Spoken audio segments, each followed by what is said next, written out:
This is Ag Matters PM from the Iowa Agribusiness Radio Network, your daily recap of the information that affects Iowa's farmers, producers, and consumers right here in the heart of the heartland.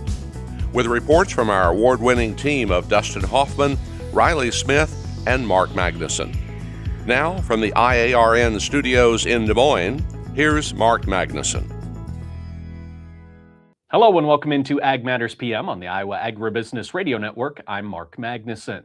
Today is Wednesday, December 10th, 2025, and we're so glad you can join us for today's show. In today's episode, I will be joined by Jason Meyer of agmarket.net to break down the closing market numbers, see how the market reacted after yesterday's WASDE report for the month of December. But first, it is time for my discussion with Jennifer Tirey.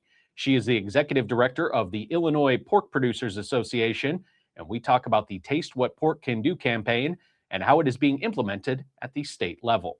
Mark Magnuson for the Iowa Agribusiness Radio Network, and I'm joined today by Jennifer Tirey. She is the executive director of the Illinois Pork Producers Association.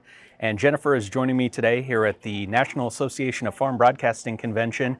And Jennifer, I know that it was a big push made by the National Pork Board to put together the Taste What Pork Can Do campaign.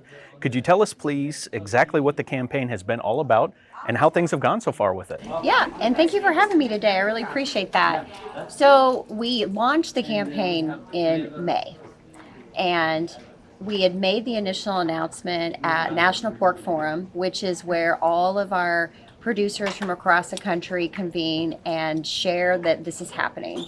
And so everyone was really anticipating this change, this new breath of fresh air on marketing. And so the Taste What Pork Can Do campaign started in May and really is targeted in more of a digital instead of the traditional way that we've done it in the past, and it's targeted more towards that Gen Z and millennial audience that we really haven't spent a lot of time targeting in the past. And so that's what makes it unique and a little bit different than what we've done in the past.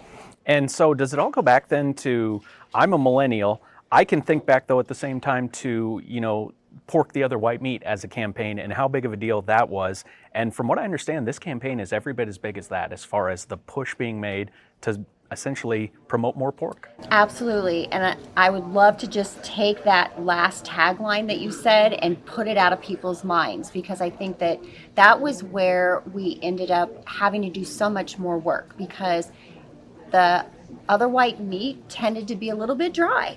And so what we've really tried to do is enhance the campaign and share with consumers all the different flavor options that pork has, and really promote the whole hog. So not just the fresh cuts, although a pork chop on the grill is, in my mind, amazing, or a loin, but now we're really expanding to bacon and pepperoni and sausage, and really trying to showcase pork not only as center of plate, but it can also be an ingredient. It can be just bacon on top of a salad, or it can be pepperoni on your favorite pizza. And I think that that's where we're really trying to target a different message for the next level of consumer. And that makes a lot of sense to me as well, because I've also heard through the research that's gone into this campaign that I don't know if intimidated is necessarily the right word, but when it comes to Gen Z, millennials, younger people, maybe a little bit of an intimidation factor in terms of how to cook pork and knowing exactly what to do with it.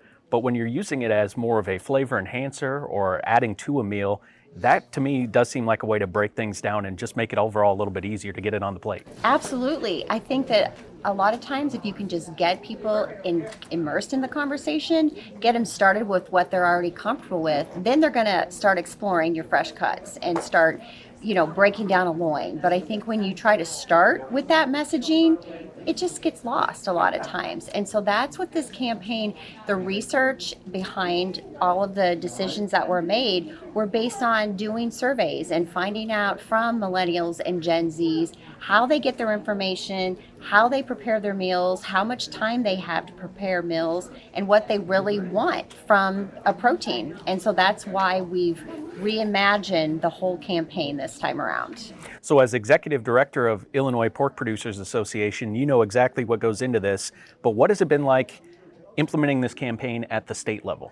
It's been amazing because we've been able to utilize all the assets that were created at the national level and send them and talk with them to our partners at our grocery stores that are in Illinois. And with Illinois having such a large urban center in the Chicago area, a lot of the targeted messaging with our Hispanic consumers and our Asian consumers, trying to give more of a culinary adventure to pork, we have a lot of those individuals that we're targeting.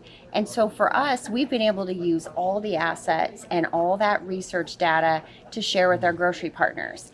And they're short-staffed. They love that there's kind of already a packaged campaign there for them to take and embrace and be able to share with their consumers that are coming into their grocery store. And again, then it's not just a blanket message that you would see on a billboard by the side of the road. It's a crafted message directly to that specific person that might be thinking about pork in a different way. Exactly. And like I mentioned about the multicultural, it doesn't have to be multicultural. There's a nutritional aspect. There's the multicultural. There is just the traditional campaign itself, but we are able to utilize it at different grocery stores and basically give them, a catalog of options. Who are your demographics coming into your store, and how can we help meet those needs with this new campaign to move more pork? Because it's a mutually beneficial, plan for us to see that outcome at the end of the day. So Jennifer, how important is it then for your organization, Illinois Pork, to be on the same page, be united with other groups like, let's say, Iowa Pork Producers Association, but then as well with the National Pork Board? Why is it important for everybody to be on that same page? Well, the most important reason is that this entire campaign is funded through producer dollars.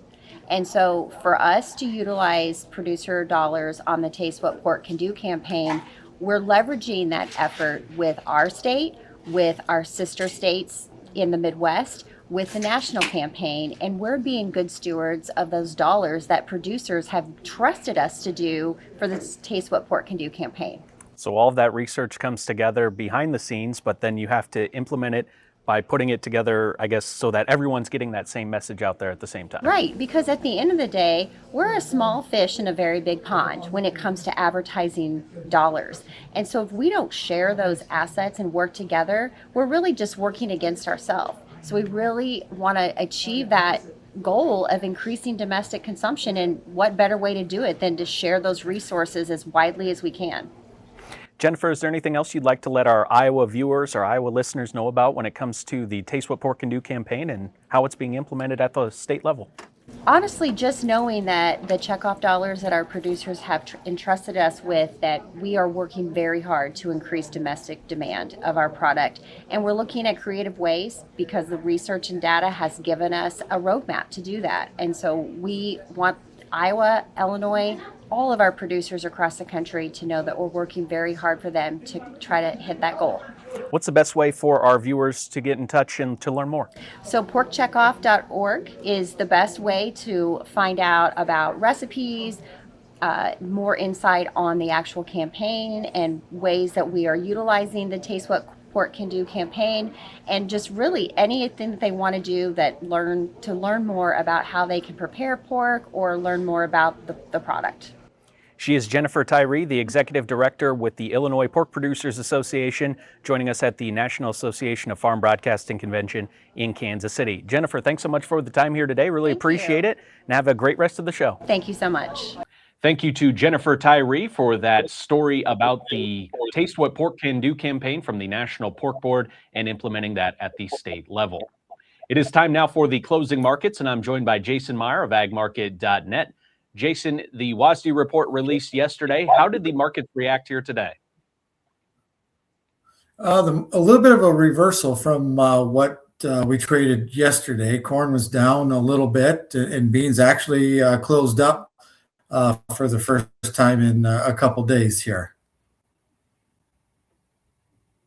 And Jason, when you think back to the WASDE report yesterday, they bumped up that corn export number. Was that the biggest headline, do you think, the biggest takeaway from the WASDE report? I think the biggest takeaway, that it's great that we're seeing export increase and our ending stocks coming down. But the big question for a lot of folks is, what is the USDA doing with their feed and residual demand? There's a lot of people that are thinking maybe the feed demand that the USDA has in the balance sheet might be a little bit higher. So there's some questions there. But the exports, we've seen export inspection and sales. We continue to run above last year's pace. And if we can maintain this pace that we're on, it's going to be an all-time record. So that's something to be worth noting to watch on corn. I think something that's also interesting on corn, everybody's been looking for the export pace to slow down as the Ukrainian corn has come into the marketplace. But I was reading this morning that there could be up to about a quarter of the Ukrainian corn crop is still in the field. So there's some harvest issues and potentially some quality issues that could come out of the Black Sea region there. And so now, Jason, when we think about the biggest news stories that will be driving the grain side of the market, is it back now to watching the weather in South America and then just keeping an eye on exactly what's happening with China and buying U.S. soybeans? Yep, I think we're going to be switching to South American weather pretty hard.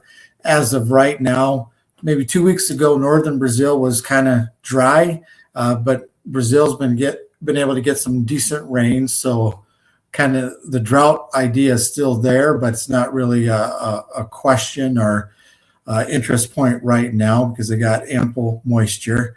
Then you can look at Argentina. They just lowered their export tax on their products like soy meal, soy oil, and beans yesterday to the lowest level since 2007.